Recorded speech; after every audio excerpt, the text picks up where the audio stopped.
Courage, Mary. Courage for our friends. Form ranks, you maggots! Form ranks! Pikes in front!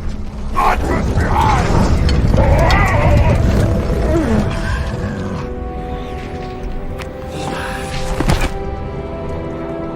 Hey, man!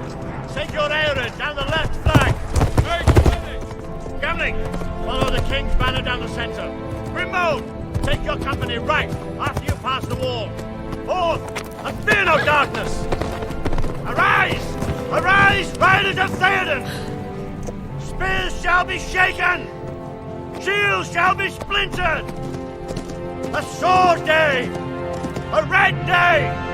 And the sun rises!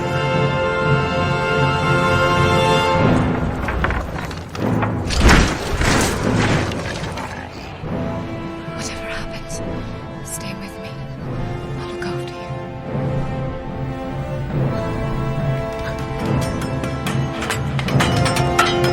Rise now! Rise now! Rise! Rise for ruin and the world's ending! Death!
Salve aventureira, salve aventureiro, bom dia, eu sou o Kiral e hoje a gente vai falar um pouquinho de como abordar guerras e combates em massa nas nossas mesas, né? Eu fiquei refletindo se eu deixaria essa abertura completa, com o vídeo completo dessa parte da guerra, que é talvez a passagem que mais me emociona na história do cinema, talvez, porque mexe muito comigo mesmo 20 anos depois, eu acho sensacional. E eu não fiz cortes, deixei inteiro, porque aqui a gente anda devagar. Então passa aí o seu cafezinho, vamos trocar esse XP sobre combate em massa e guerras no RPG. Bora pro vídeo.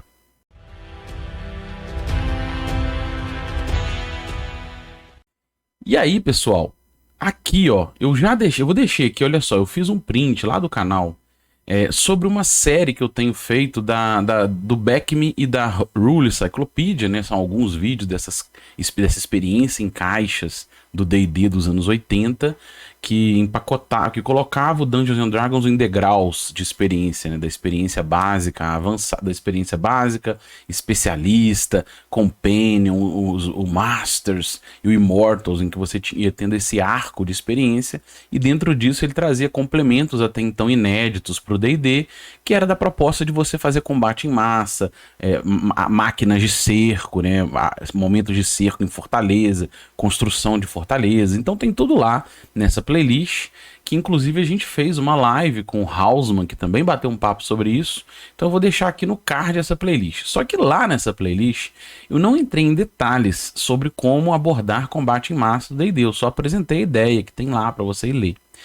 Mas se a gente pegar a Rule Cyclopedia como exemplo, que é um compilado, uma revisão e um compilado de todo esse material, tem um capítulo específico que é uma revisão e um resgate desse material, que é o combate em massa. Então vou mostrar aqui o índice para vocês, e tem lá, ó, o capítulo 9, a partir da página 117, ela trata sobre o combate em massa. O capítulo anterior são combates, né? E dentro dos combates tem os combates exóticos, vamos dizer assim, diferentes. Então uma batalha aérea, uma batalha naval, uma batalha subaquática, né? Batalhas usando máquinas. E aí como você abordar isso em combates em massa, né? Então tem nesse capítulo essa arte que eu acho super legal, que é uma arte de um momento, de uma batalha entre dois grandes exércitos, né? E como isso já traz a inspiração da proposta desse capítulo, né? Então se a gente der um zoom aqui, ó, eu vou fazer um recorte da abertura desse capítulo, tá? Então o que ele vai comentar ali? Tá o texto em inglês da Cyclopedia que eu tenho original, e eu vou fazer aqui pra gente uma resenha em cima de alguns pontos relevantes. Então vamos lá, olha só o que ele fala aqui. Em alguns momentos num jogo de Dungeons and Dragons, se faz necessária uma batalha em larga escala. Então eu vou grifar aqui, olha só o que ele fala. Ele fala assim, uma batalha em larga escala que puxa o seu jogo num modelo de wargame. Eu até grifei 2 vezes, que é como um wargame, né? Num formato de wargame. Beleza, a gente grava isso aí pra gente ir trocando a nossa ideia.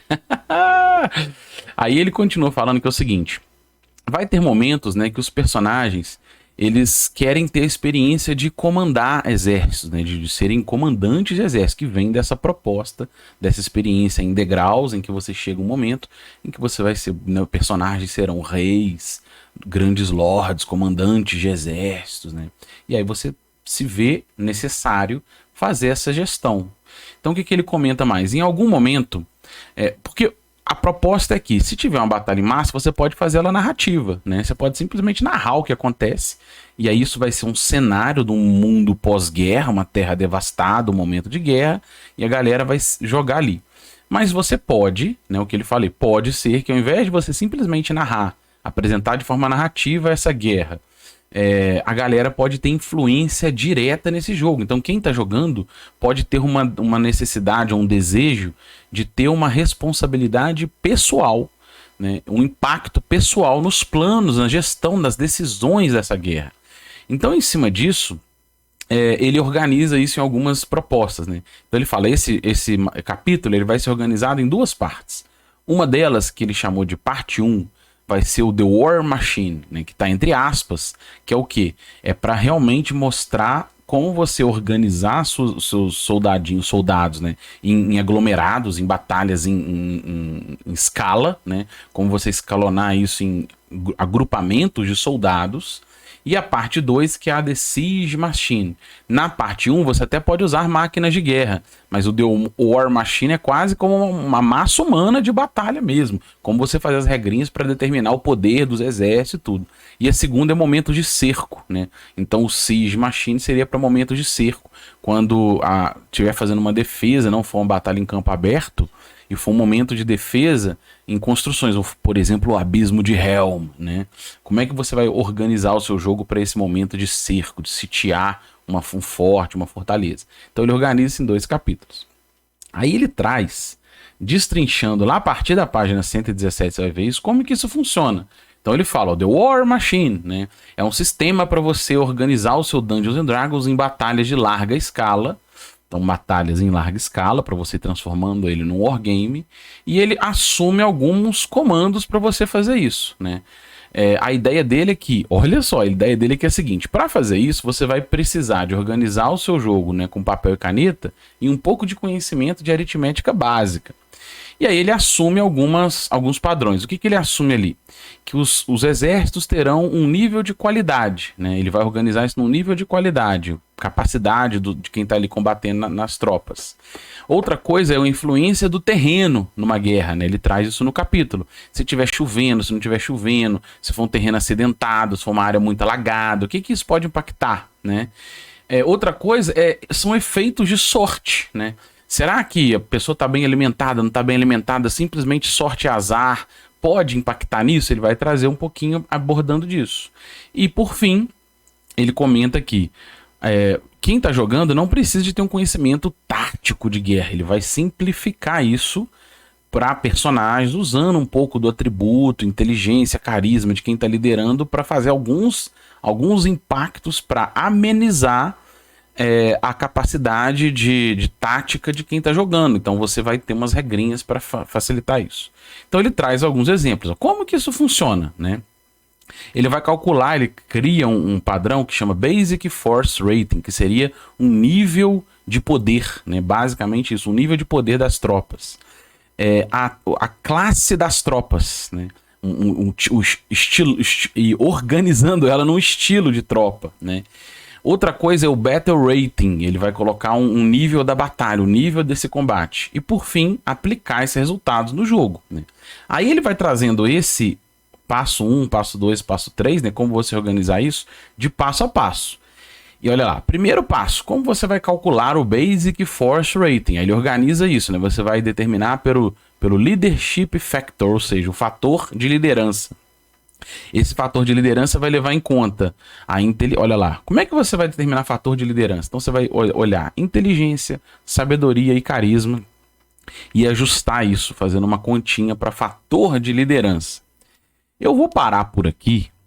Por quê? Porque eu já investi tempo nisso na época dos anos 90, fazendo essas continhas e tudo, mas antes eu quero convidar vocês para a gente fazer uma reflexão. Se você quiser ver os detalhes de passo a passo, vai lá na Cyclopedia, capítulo 9, página 117, e mastiga um pouquinho mais de como fazer essas continhas para transformar o seu D&D num wargame, tá? Mas, de uma forma resumida, a ideia é essa. A ideia é você pegar o jogo em que você está controlando personagens individuais e voltar e começar a controlar tropas, né? Grandes tropas, unidades, pacotes, e como que isso vai impactar no jogo. Então, para isso, eu te convido, né, para a gente pensar um pouquinho no que ele fala lá na abertura, que é o quê? Transformar o seu Dungeons and Dragons num wargame. E aí agora a gente vai fazer uma reflexão sobre isso, tá? Eu trouxe aqui a página do D&D quinta edição para mostrar um dos momentos em que eu tive uma reflexão sobre isso. Porque eu já tive essa experiência quando a galera estava em níveis intermediários, ali entre 10 e 11, na Cyclopedia, lá nos anos 90. E em todas as edições posteriores que eu joguei, terceira, quarta e quinta edição, em algum momento a gente fez batalha em massa, usando esse tipo de regrinha para cada sistema adequado, né? Mas teve um momento, há alguns anos, quando a gente ainda jogava o D&D quinta edição, que aconteceu o seguinte. Tinha um personagem, um jogador na nossa mesa, que tinha um mago de nível 11. E eu coloquei aqui só para você ver no D&D quinta edição, que o nível 11, ele tinha 5 cantrips, 4 magias de primeiro nível, 3 de segundo, 3 de terceiro, 3 de quarto, 2 de quinto e 1 de sexto. Ele tinha um cajado do gelo, que eu vou mostrar aqui, que também faz um feitiço de sexto nível, que era esse cajado aqui, ó. O cajado fazia o Wall of Ice, era um cajado do gelo, né? E além de outros efeitos que ele dava, ele tinha essa magia de sexto nível, que ela podia ser conjurada olha lá, ó, numa área de 120 pés, né? No alcance, aliás, de 120 pés, e ele conjurava um muro de gelo. E o que o muro de gelo faz? Resumidamente, isso para D&D quinta edição, mas vale para a gente refletir, porque a ideia é a mesma. Olha lá o que ele faz. Se você conjurar esse muro em uma área que está ocupada por criaturas, elas precisam fazer uma salvaguarda ou sofrerão 10d6 de dano de gelo. E aí o questionamento que ele fez é o seguinte: quando você faz aquela unidade, assim, que era parecida, a gente estava usando uma Unearthed de Arcana da D&D quinta edição, e são 5 ou 6 anos mais ou menos, acho que uns 6, acho que até mais, a minha memória aqui tá ficando meio congelada por causa da pandemia, mas acho que foi uns 6 ou 7 anos, e a gente estava usando uma Unearthed de Arcana para combate em massa, que é parecido com essa regrinha que eu mostrei aqui, né, para você ir empacotando todo mundo, usar modificador de inteligência para dar um nível do bloco. E ele falou assim: mas se eu quiser conjurar esse Wall of Ice, né, eu posso criar uma barreira, um impedimento, eu posso gerar um dano significativo em grandes unidades de tropa e simplesmente transformar as unidades em pacotes múltiplos, vai me perder a capacidade individual de impactar nessa guerra. E na época a gente debateu e refletiu sobre isso. Então, em cima disso, eu te convido a refletir sobre um livro que eu ainda não resenhei aqui como livro, que é o Playing at the World. Esse livro eu já fiz aqui no canal um unboxing dele. Ele conta, é talvez a melhor referência que a gente tem para a gente entender de onde a gente veio, né? Tem aquela frase: povo que não sabe de onde veio não sabe para onde vai. Ela cabe muito bem aqui agora. Como que a gente chegou até aqui, né? Então eu vou deixar também um card aqui desse unboxing, só para você dar uma olhadinha no unboxing, né? Eu ainda não resenhei o material, eu fico pensando como resenhar, porque é um material muito denso, não sei ainda como fazer, talvez, mas muito do que eu falo aqui tem experiências e tem referências desse material, né? Mas olha que legal que ele comenta lá, só pra gente fazer um resumo, que a ideia é a seguinte: todo jogo, né, de wargame, ele veio do xadrez, né? Então nessa história ele comenta que o xadrez é a base original desse tipo de jogo, dessa raiz de jogo. E do xadrez começou a se desenvolver os wargames, né? Dos wargames começaram a se desenvolver as propostas de combates e aventuras fantásticas, e que a partir dela a gente chegou no role-playing game, né? O próprio Chainmail vem desse desenvolvimento a partir dos wargames. Então o livro, ele conta essa história, né? Esse resgate, essa base toda. Tirei uma foto aqui do meu livro, olha o que ele comenta lá, ó. A herança dos wargames vem do xadrez, né? E aí, a partir do xadrez, isso deu origem, né, em 1824, mais ou menos, lá na Prússia, em desenvolvimento desses wargames como treinamento de soldados em guerra, né? Para usar isso de forma lúdica, mas não só de forma lúdica, mas também como um treinamento de combate. Hoje em dia, eu não sou tão perito nessa história moderna de como é o treinamento atual de soldados, mas eu sei que hoje em dia tem simuladores, tem outros modelos, mas o wargame foi para desenvolvimento tático muito usado, o jogo como treinamento tático, né? E então os Prussians wargames que vieram lá da Prússia deram, que são também chamados de Kriegspiel, né? Que é a raiz, uma das raízes em que o Arneson começou a desenvolver, a jogar na mesa do Wesley e chegar no Blackmoor, na proposta do Blackmoor, né, que vem lá do Braunstein. Esse papo aqui, ó, tem uma foto aqui, ó, no porão do Wesley, a galera jogando os wargames, que depois ele teve a ideia de transformar, ter a proposta do Braunstein, que foi ali meio que embrionário pro Arneson ter essa ideia de jogar com unidades individuais de personagens. Eu bati um papo sobre isso com o Rafa, falando um pouquinho dessa série, né, da Free Kriegspiel Revolution. O Free Kriegspiel seria a ideia dos wargames mais livres, né, com essa ideia de arbitrar, de você controlar personagens individuais, de onde o Arneson pegou a experiência e as ideias para desenvolver Blackmoor e representar o Gygax. Então eu vou deixar aqui também um card se você quiser ver um pouco dessa live, tem 2 partes.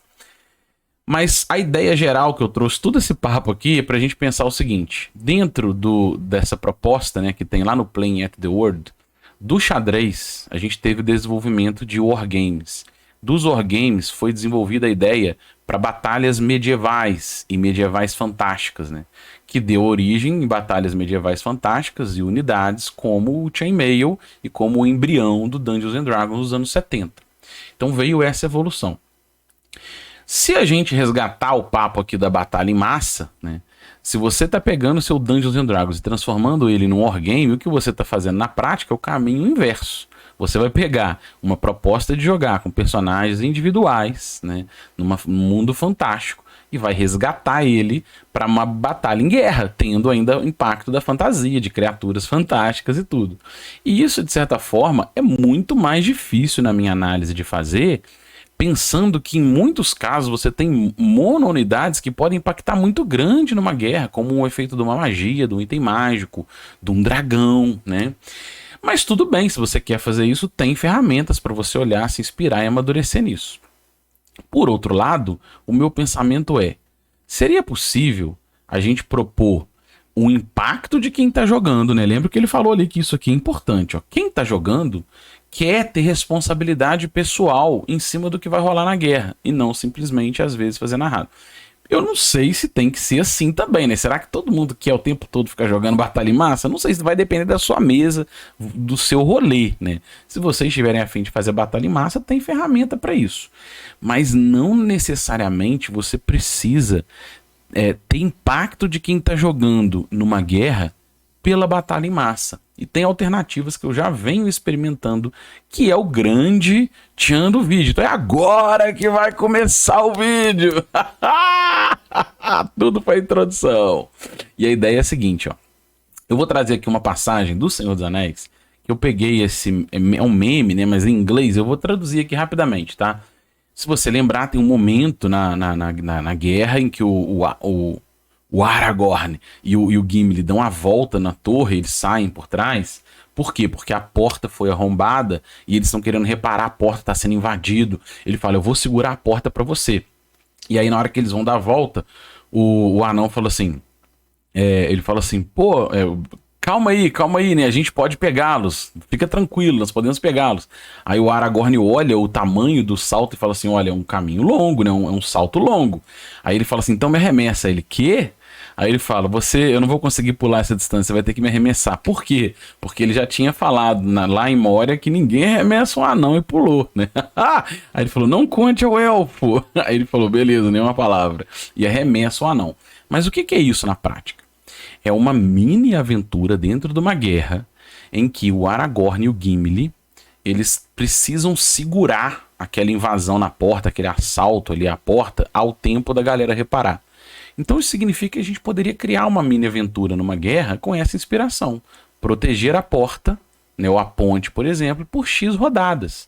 É um momento de aventura dentro de uma guerra em que a defesa pontual ali pode ajudar a quem está em defesa segurar e ter uma vantagem defensiva se segurar aquela invasão, aquele momento, por um momento, vira uma mini aventura. Então a gente pode fazer mini aventuras no momento de guerra ao invés de ficar fazendo a batalha em massa. E você bolar mini aventuras ali que impactam diretamente na guerra. Mas você continua tendo a possibilidade e apresentando a experiência de quem está jogando, continuar jogando com unidades individuais, com personagens, né? Interpretação de personagens, e não com a batalha, não um wargame, né? Que na prática não é um RPG, né? O wargame não é um role-playing game, ele é um wargame. Então você vai transformar o seu D&D no wargame? Pode transformar. Mas você pode simplesmente abrir um tabuleiro de xadrez e falar, nós vamos simular a batalha em massa com um xadrez. Pode fazer um wargame real, né? E se você gosta dessa proposta de fazer realmente os cálculos e transformar a batalha em massa num wargame, tá tudo certo, tá? Aqui a gente está apresentando umas alternativas em que eu hoje não tenho muito interesse mais em voltar a ficar tendo experiência de batalha em massa e wargames, e fico refletindo sobre isso pra gente trocar o XP. Então, você pode ter, por exemplo, uma missão de infiltração e sabotar uma catapulta, né? E aí a aventura é sabotar catapultas. Então a galera pode fazer o plano, já rolou em aventura nossa, né? Num momento de cerca, eu vou à noite invadir o acampamento e sabotar a catapulta, e vira uma aventura. Os encontros aleatórios são vigias, né? Se fazer muito barulho pode alertar quem tá em volta e dar um problema gravíssimo, né? Então vira uma aventura que é tentar sabotar as catapultas.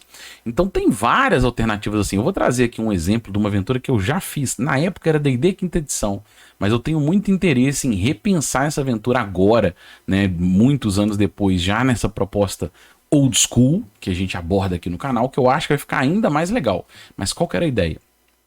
tinha um forte num local estratégico, na época que a gente jogava da quinta edição, que ele foi assaltado por criaturas, né, que tinham problemas com a sombra, tipo orcs e goblins, e eles eram liderados por um feiticeiro. O feiticeiro era o Nefastor. E esse feiticeiro, o que ele fazia? Ele tinha feito nessa fortaleza uma conjuração de sacrifício, né, com uma pedra coração da noite, que era uma pedra lunar, em que o local todo ficou escuro, né? O local ficou todo sombreado, a névoas, né, recobriram uma área significativa em volta daquela fortaleza que tinha aquele ritual do feiticeiro. E para aquelas criaturas, para aqueles orcs, aqueles goblins, né, que têm aversão à luz, e eles passaram a viver ali sem problema, porque mesmo durante o dia era uma área toda nublada, era dias sempre escuros, então eles não tinham problema de circular e patrulhar a região da fortaleza durante o dia, porque não existia um dia claro, né? Em adicional, ele conseguia sacrificar pessoas vivas, né? Então eles aprisionavam camponeses e tal, e davam para o Nefastor, porque ele poderia, com o ritual de sacrifício, sacrificar essas pessoas vivas e conjurar dessa noite sombria que estava ali tempestades de raio, né, que era tipo um call lightning. Então transformou a fortaleza num local praticamente impossível de ser invadido, porque ao sacrifício ele conjurava e controlava do alto da torre raios em tropas que estavam tentando invadir, e o local era sempre escuro, que favorecia os orcs e os goblins, né? E aí o que foi o lance? A galera montou um conjunto, né, de povos livres, vários pequenos povoados, para tentarem assaltar e resgatar esse castelo, mas o grupo especificamente, a galera usou pergaminhos e magias de invisibilidade para que nesse momento de guerra, que parecia que eles estavam indo de forma quase suicida, né, fazer uma guerra contra atacando forte, a ideia era que eles invadissem escondido a torre para tentar sacrificar, derrotar o feiticeiro, né, arrebentar o artefato que deixava a área toda à noite e impedia que ele conjurasse as tempestades, né? Então, só que se eles fossem só invadir uma infiltração direto para invadir com um local todo vigiado e monitorado, seria um grande problema. Então a guerra foi tirar boa parte da vigia, tirar a atenção, mas no time, né, no curso de ação, eles precisavam derrotar o Nefastor, acabar com o artefato, né, para clarear o dia e a noite virar dia e não ter a tempestade. Então foi um impacto direto na guerra, mas foi uma aventura, era a aventura de invadir a torre. Então na torre que eu montei, tinha as proteções que o mago fez na torre, algumas armadilhas mágicas, algumas criaturas lacaias dele, ele mesmo que estava meio entorpecido lá dentro, porque ele ficava entorpecido na hora que ele conjurava os feitiços, ficava meio vulnerável, ele só controlava de forma meio nebulosa o call lightning para cima dos exércitos. Então foi a forma que eu encontrei de colocar uma proposta de aventura dentro de uma guerra, né? E a guerra era uma invasão. Eu vou dar um outro exemplo aqui para a gente trocar essa ideia, tá? Teve uma vez que a gente estava jogando, e aí eu era jogador da mesa, em que tinha um dragão branco que estava querendo assolar o vale. Então a presença desse dragão deixava a região toda com um aspecto de inverno, né? Então as colheitas já estavam com dificuldade do inverno e tudo. E o dragão tinha um exército, um exército talvez não, mas uma milícia de kobolds. E ele estava querendo assolar o vale, e ele veio com as suas tropas, com os homens lagartinhos, né, para atacar o vale de uma vez. Só que, se esse dragão chegasse próximo da região do forte, da região de onde estava o povoado, né, do vilarejo, as colheitas seriam congeladas. Se ele conseguisse baforar contra os exércitos, ele congelaria todo mundo. Então seria muito grave. E aí nós, né, personagens que eram de nível um pouquinho maior, a gente usou feitiços dos nossos grifos de resistência ao gelo, e nos próprios personagens, todo mundo tinha resistência ao gelo, e a gente foi batalhar com esse dragão no ar. E aí a aventura foi, a gente precisava vencer esse dragão a tempo para que ele não chegasse no vale junto com as suas tropas e assolasse o vale. Então são exemplos que eu quis trazer aqui de mostrar que a gente não precisa necessariamente fazer uma batalha em massa para ter impacto de combate, de grandes guerras no jogo, né? E você consegue continuar jogando com personagens, né? Com aventureiros. Então, resgatando aquela passagem, né? Que tem momentos em que se faz necessário você ter uma batalha em grande escala, não necessariamente, né? Não necessariamente. A gente não precisa necessariamente voltar a fazer batalhas em grande escala para ter essa experiência de impacto direto em guerras e combates. Então é um pouco disso, dessa reflexão que eu quis trazer aqui para o nosso XP. A gente não precisa necessariamente transformar o Dungeons and Dragons em um wargame, e ainda assim deixar quem está jogando impactar direto nas batalhas em massa, nas guerras que a gente tem ali. E no final, a ideia é trocar esse XP, fazer essa reflexão, transformar os momentos de guerra e combate em aventuras também, que é uma pegada que eu tenho amadurecido, tenho explorado, e é um caminho que eu decidi tomar um pouco mais nesse novo rumo nosso aqui do canal. E é isso, tá? Essa foi a ideia desse vídeo de hoje, a gente trocar um pouquinho de XP sobre como abordar isso, formas diferentes. Não tem problema nenhum se você curte e tá afim de abrir o seu RPG e transformar num wargame. Eu já fiz isso, mas eu tô nesse outro rolê atual e quis compartilhar com vocês um pouco dessas ideias. Se você gostou, se inscreva no canal, deixe um joinha, compartilhe esse vídeo e, acima de tudo, comente, porque o nosso grande objetivo é trocar XP. Um abraço e até o próximo vídeo.